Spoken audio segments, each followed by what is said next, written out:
I've become someone who's played a lot of this Pokemon Go augmented reality app thing that's been getting pretty popular lately, and often whenever I come across other people playing the game, they ask me the topical question in order to break the ice: hey, what team are you a part of? Now in these situations, I have to set just about all of these players straight because I do think very highly of who exactly I represent. But if you ask me, between the passionates at Team Valor, the diligent people of Team Mystic, and the absolute meme lords of Team Instinct, I would tell you right away that the one team that I think outshines the rest is without a doubt Team Marie. Insert clever segue to Splatoon here.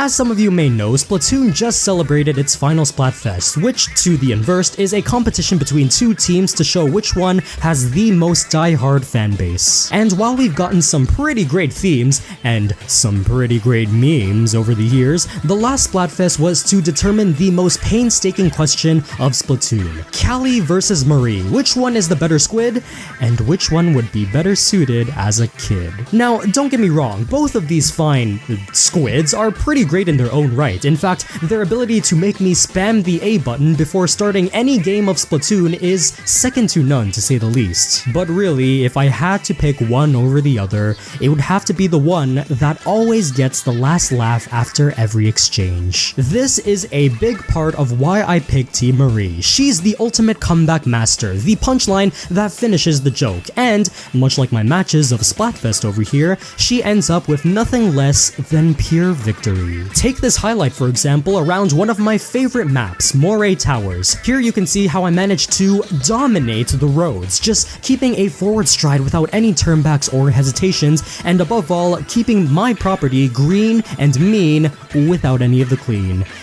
And by clean, I mean, you know, the other team's color. That was kind of what I was insinuating with this metaphor over here. Here is a pretty dope technique if you happen to have a Seeker sub-weapon that I like to call the Seeking Squid. Simply deploy the Seeker, follow the trail it leaves in squid form, and basically bask in all the area you just covered by holding forward. It's 3 easy steps, and let's face it lets you recharge your ink, it practically makes you untouchable. I mean, seriously, how has Sakurai not patched this technique yet? Looks like you pulled off the wrong move by falling off the ledge like a complete lemming and giving me this block of area for me to paint all over. He didn't even give me any precautions or any warnings or anything like that. He just practically gave me this area to conquer, so I really have to give him some props over here. What a team player this guy is. Of course, I did forget to mention one other fantastic technique that will sure to make the other team go, my goodness, Callie, why didn't you think of something as genius as that? In the wee seconds just before the match is over, if you really want to rub in the fact that their territory has just been splatted, then I advise you to swiftly take out that stylus from the Wii U gamepad, tap at will, and woohoo, watch your victory unfold with an ink strike. I've got to admit, we've done some pretty great matches so far. I mean, I got some pretty good teammates, some decent opponents, so I wonder what other competitors of the Callie name we're gonna be able to fight. So how about we wait it out in this lobby and... Oh, another Marie worshipper, don't we? Well, I guess we're gonna have to see who's the better Marie fanboy, aren't we? Just a couple of splats there, some stupid mistakes I left in the editing. And luckily, this map has surely gotten the name of the good guys.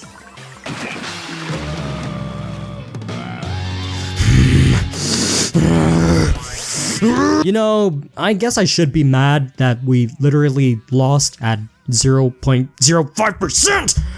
And then again, we're in the same team, so it's a win-win situation. Much love, I suppose. But yeah, that's basically all I have to say in regards to my matches with Team Marie for the final Splatfest, and luckily, my efforts, and many others, were all worth it in the end. I'd like to take the time right now to thank anyone I managed to play with, including the matches I was able to get footage for, and beyond that, and in general, even to the people at Team Callie, thank you very much for some great matches. Now keep in mind, kids, just because Splatfests are now officially over, don't let that stop you from playing some more regular and ranked matches, because Splatoon's online community is still as active as ever and is still a viable and overall enjoyable game to play for your summer needs.